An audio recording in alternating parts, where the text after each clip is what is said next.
Welcome aboard. It's time to grab your board, swim out into that sea of ideas, and see if you can't see that sales pipeline curling up over the horizon there with the man who's been out, I think he was out surfing this morning here, Matt Hines. I was not, but that sounds kind of nice, actually. Yeah, could be. Well, today, what sounds nice to me is you're going to talk about lessons from 20 years of sales development. I didn't know you were around for 20 years. I have not. I'm not even 20 years old myself right now. But, That's what I thought, yeah. Right. So, no, I'm kidding. So we are very excited to have our guest here today. I will admit I'm a little distracted as we record this. I realize we have guests joining us live on the Funnel Media Radio Network. Thank you for joining us today. Thank you for taking a break from watching the Masters. I don't know if anyone else is watching the Masters. I'm watching the Masters right now. I'm listening to the two Masters. I forget about the golf Masters. Paul, you're a little over the top today. It's pretty impressive. No, I think the Masters golf tournament down in Augusta, Georgia, is one of my favorite sporting events of the year. And honestly, they could show the tournament without the players. Just show the grounds. It is one of the most beautiful. It is absolutely the most beautiful golf course I've ever seen. Rivals many, botanical gardens, I think, that may exist around as well. It's so much fun to watch. It's such an interesting tournament. And our guest today doesn't live that far away. So we'll maybe talk a little Masters today with our guest, Dan McDade. But first, thank you so much for joining us for another episode of Sales Pipeline Radio. If you're joining us on the podcast, thanks so much for subscribing. And you can get every episode of Sales Pipeline Radio, past, present, and future, always at salespipelineradio.com. We are featuring some of the best and brightest minds in B2B sales and marketing. Today is absolutely no different. Dan McDade, I have known for a very long time. He has been a client. He's been a partner. He's been a friend. He's been a mentor. Whether he knows it or not, he's been a mentor to me. Just the way that he goes about his business, his knowledge of B2B sales, and just the way he does it, the way he does it nice, the way I think he does it the right way. Dan McDade, thanks so much for joining us today. Hey, great to be with you, Matt. Thanks. Thank you. So let's first talk about the Masters. Your business is outside of Atlanta. I know you're living in South Carolina now. Have you been to Augusta? Is that something you've done in your past? I have never been to Augusta. I've been offered tickets before, and it just didn't work out. But I'm kind of with you in that it's so fun to watch it on the television because it's just a beautiful place. And the other thing to kind of point out is that this year they had the women's college championship out there at Augusta National just this last week. So it's been an exciting couple of weeks for golf sporting events here in the Atlanta area as well as in South Carolina. Yeah, I love that. I always feel like, the Masters tournament comes around. It's sort of the official beginning of spring. They've got, the azaleas and all the flowers and all the blooms all around the golf course, and just such a gorgeous place. So yes, I'm a little distracted by the Masters today, but let's talk about sales development. I think 20 years, I know, is an understatement because you've been doing sales and marketing for longer than that. I'm not calling you old, Dan. I'm just saying like you've amassed a healthy amount of experience and seen a lot of change as well. I'm just curious to get your perspective on, having seen sales and marketing develop. What are things that have changed, but what are some things that might be universal that worked well, when you first got started that people would be well positioned to take advantage of today as well? Well, I think comparing and contrasting 20 years ago, there were a lot fewer solutions on the market. There was a lot less information available about those solutions, and there was, I think, comparatively more opportunity. I say that because there were fewer solutions and there was enough companies that a sales rep could go in with a credible product or even some not credible products and be pretty successful in sales, where, today there's a ton of solutions out there. There's all kinds of information that's available and maybe proportionally less opportunities when you have something in the neighborhood of 7,040 marketing enablement solutions out there. It's a pretty crowded space. And I think that my frank assessment, and it's based on the numbers that you see, is that the sales skills have not kept up with the need for better skills. Are we too focused now on technology as a bridge as a bridge over those skills? I mean, I wonder, just based on what you're saying, do we see organizations put so much focus on automation and systems that when it comes to having that personal conversation and sort of leveraging the people part, that we're under investing there? Does that sound fair? I do think it's fair. I think that there's a real focus, and I would place this more on marketing than on sales, but there's a real focus on the technology stack, and companies are spending more and more on that technology stack. And to some extent, they're automating bad processes. And I'm not the first person probably that said that to you, and I'm sure you've said that to audiences too.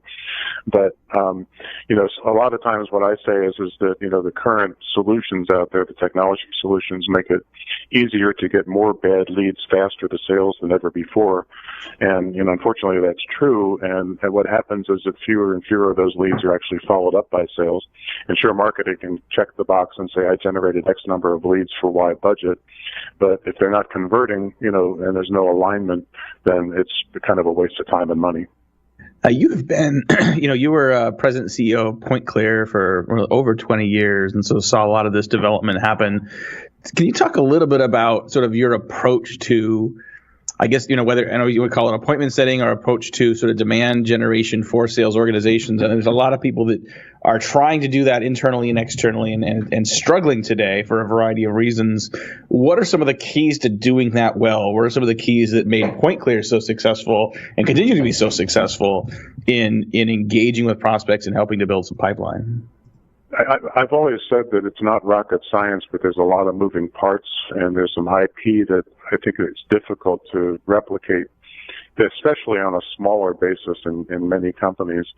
You had a recent podcast with some serious decision folks on, and they talked about some of the same things. I would say that in my mind, there are really four things. One is what I refer to as an agreed upon lead definition.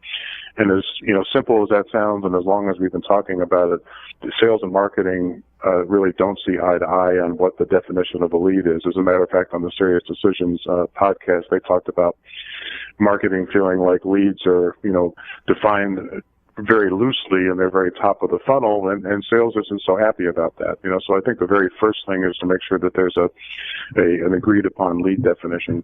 The second thing, which was also the subject of a podcast of yours, is the total addressable market. And it's interesting because that's such an old concept that it seems to have new life. I think that's one of those things that the zeitgeist is going to bring back this year. And there's also a lot of discussion about, well, is the total addressable market the right phrase, or is it really the total obtainable market, or the serviceable obtainable market?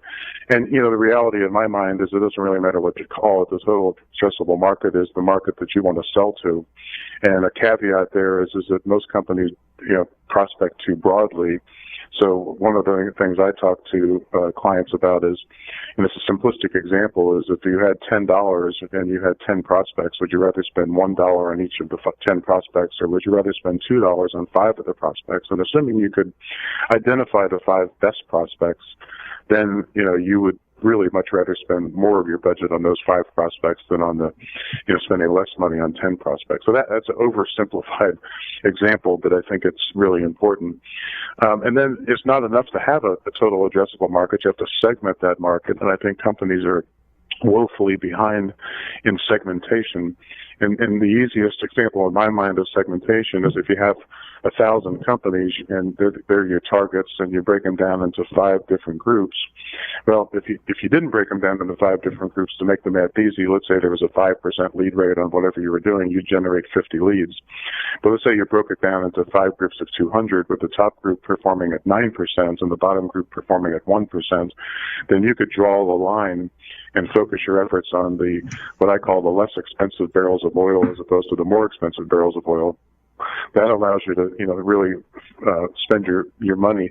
And a lot of people say, well, isn't that what account-based marketing is about? And that's partially what account-based marketing is about, but it's really more basic. It's how do you target and then segment and focus your efforts on the most valuable market? And then lastly, and I think this is really the unsung hero, is that I really don't think a lot of companies know what nurturing is. How do you take the output or an outcome of the telephone call or a voicemail or a cadence with multiple calls and multiple emails and multiple voicemails?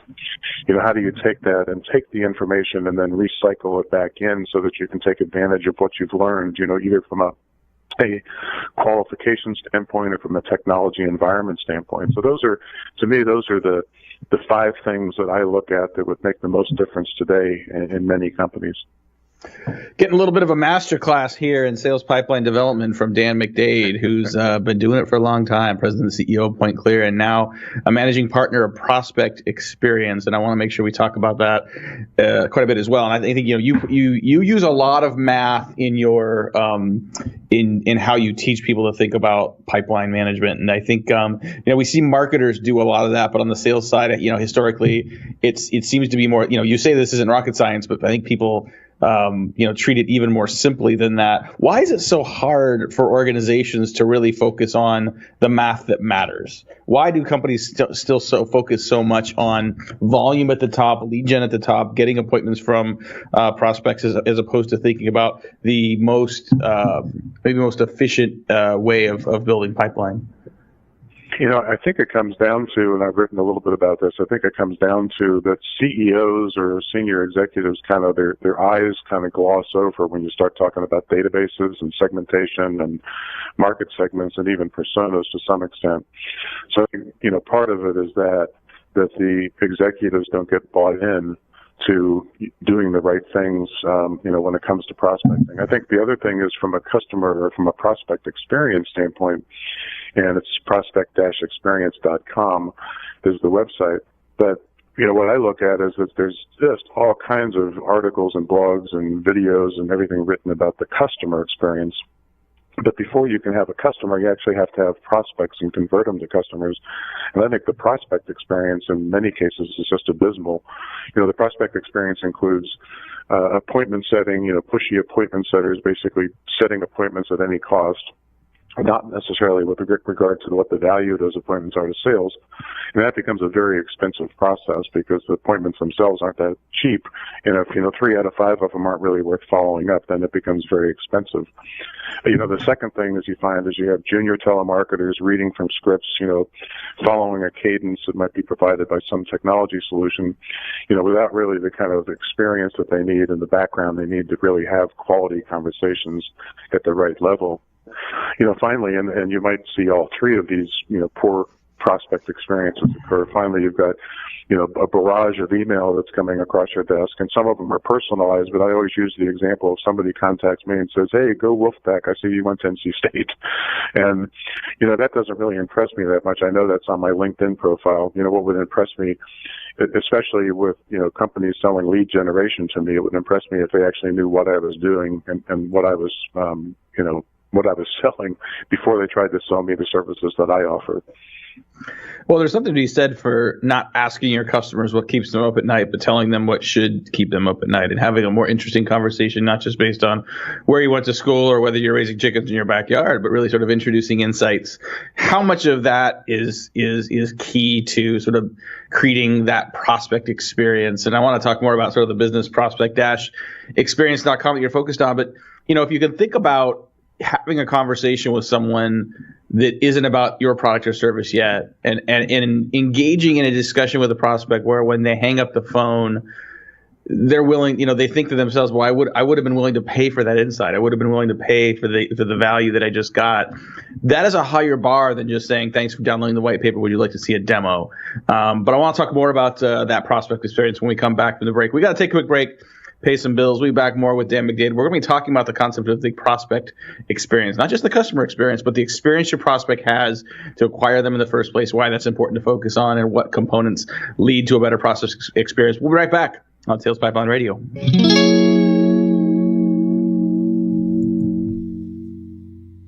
The way we do business is advancing faster than ever before. Yet amongst the disruptions, there's one pillar that stays standing through it all: the power of a relationship. Relationships are at the core of everything.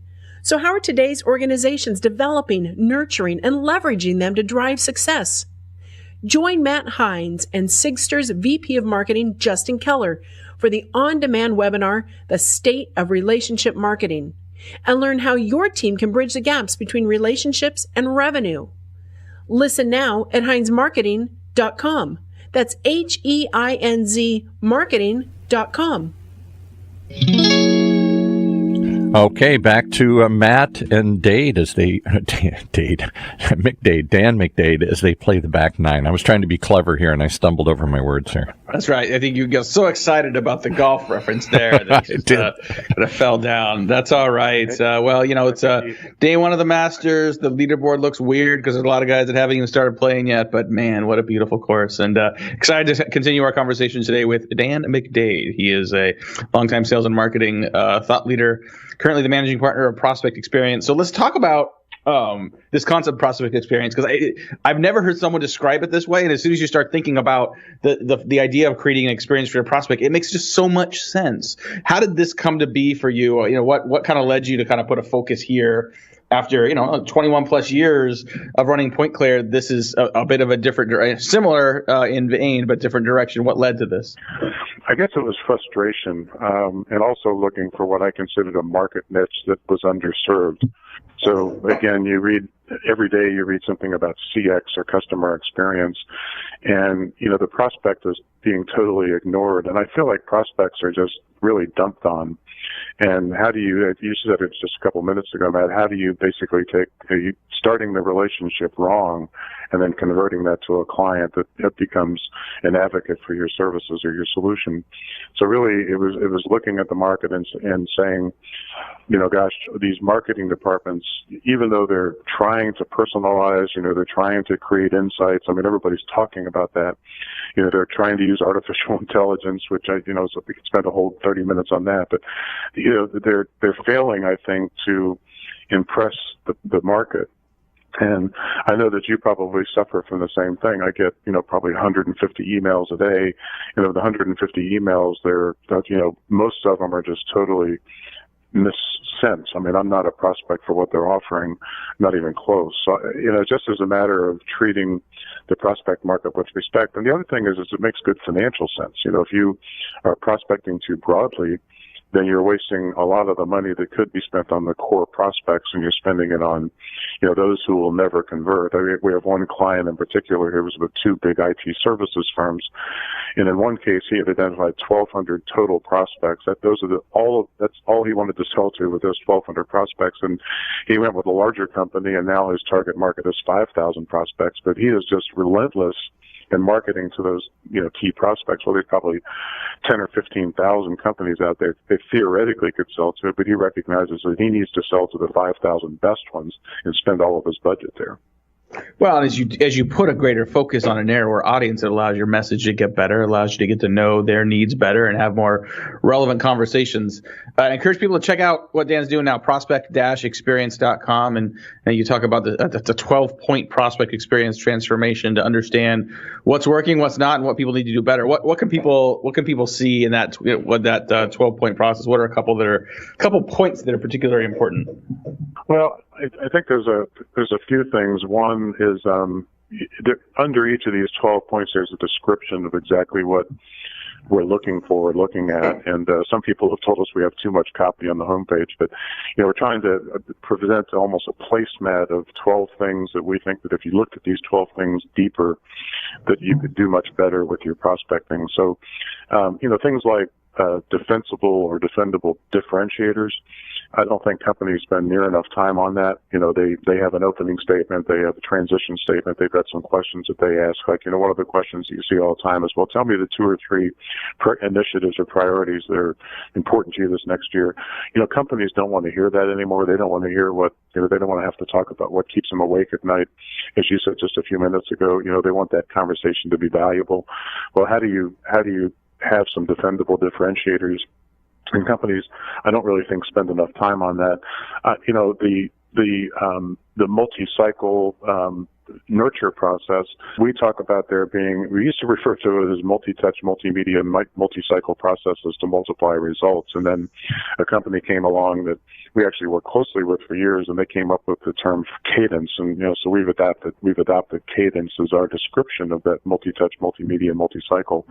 But if you take a look at the cadence that's created by most companies, they're not persistent and frequently not professional in the way that they go about that cadence. So I say every call matters, every voicemail matters, and every email matters, which, by the way, a totally different subject, but we get a very, very high number of leads. About 50% of our leads come from voicemails and emails. Voicemails and emails are incredibly important to us. But, looking at that multi-cycle nurture process, I have in one of the blogs on the prospect-experience.com site, talks about nurturing, and there's a table in there about how with the effective nurturing, you can actually triple the results of most marketing campaigns. Most companies are leaving about 2/3 of the opportunity basically on the cutting room floor because they don't effectively nurture. Just a couple more minutes here with Dan McDade. Thanks. We really appreciate his time and insights today. He is the managing partner of Prospect Experience. That's prospect-experience.com. Check it out. Learn a little more about what he's doing and his Prospect Experience transformation process. Dan, we kind of wrap up a little bit here. I want to ask you about to share some of the people that may have had an impact on your business that other people should check out as well. They could be authors, they could be speakers, they could be alive or dead, they could be professors or former managers, even clients. Like, how do you? Who are some people that stand out to you that have been really influential in your learning that you might recommend other people check out as well? Well, one of them, he's gone, and he didn't do an awful lot of writing, but he was a very influential boss, and he had an expression that I always thought was great when it came to people, and he said, "You can't put in what God left out," which I always thought was a great expression. I didn't really know that much about John Miller when he was at Marketo. As a matter of fact, I was seen in the marketplace as kind of railing against marketing automation, so probably wasn't viewed as a fan. But I think that what I've read about him and what I've seen with Engagio since, I think he did a great job of outlining what ABM should look like. And there's so much out there that's IP-based marketing, and it's not ABM at all. And then the other shout out that I'll make, this is a guy who I think is just a wonderful writer and a fantastic speaker. That's Mike Weinberg. He has 2 books out. One is New Sales Simplified, and the second one is Sales Management Simplified. I think they're probably 2 of the best books on sales, including inside sales or SDRs. I think they're 2 of the best that are on the market right now. I love that. Yeah, I love Mike Weinberg's stuff. I think they've got their Outbound conference coming up here the next week or 2, I believe, and definitely a good guy to watch. What I like about guys like Mike Weinberg and Jeb Blount and others is it's not what they're saying is not trendy. And one of my questions to you early on was, the things that are different now that are opportunities for salespeople versus the things that are really kind of universal. The things that sort of transcend tools and apps and social this and AI that. How important is it for salespeople, but also marketers, to really kind of go back to the classics? I mean, you got the modern people like Mike Weinberg, then you've got the Jeffrey Gittimers, you've got the Zig Ziglars of the world. How important is it to continue to gain that knowledge, and who are some of the other people that maybe from a sales fundamental standpoint you recommend people check out? Great question, Matt, and I can kind of summarize that by saying that if you look back over the last 10 years or even maybe 12 years, you went from, it was a very outbound focused environment to a very inbound focused environment where outbound is dead, cold calling is dead, that kind of thing, to what I now refer to, and you and I have talked about, as an all-bound, environment.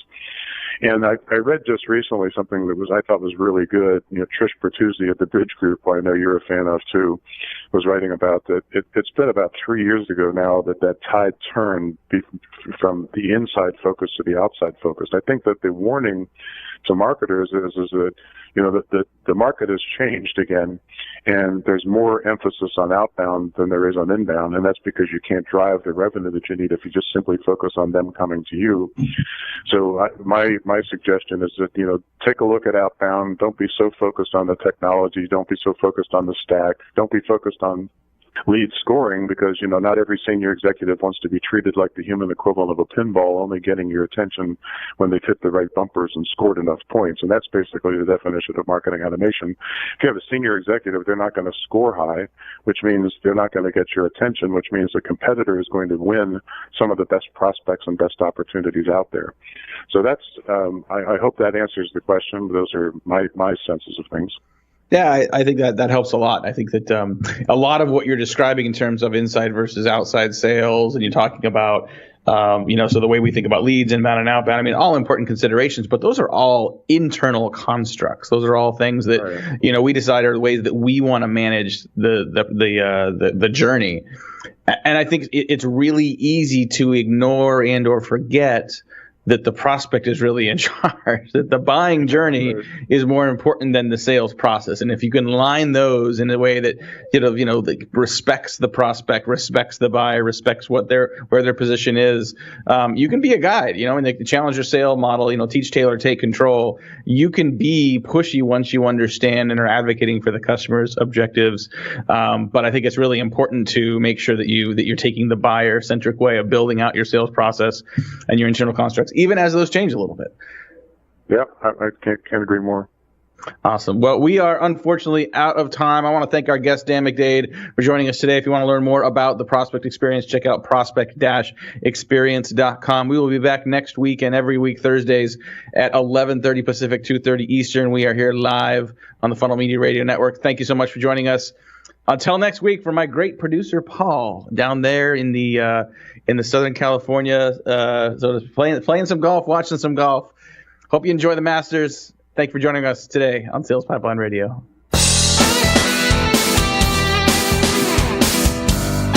We're swinging along right here in Sales Pipeline Radio, right here in the Funnel Radio Network for at-work listeners like you.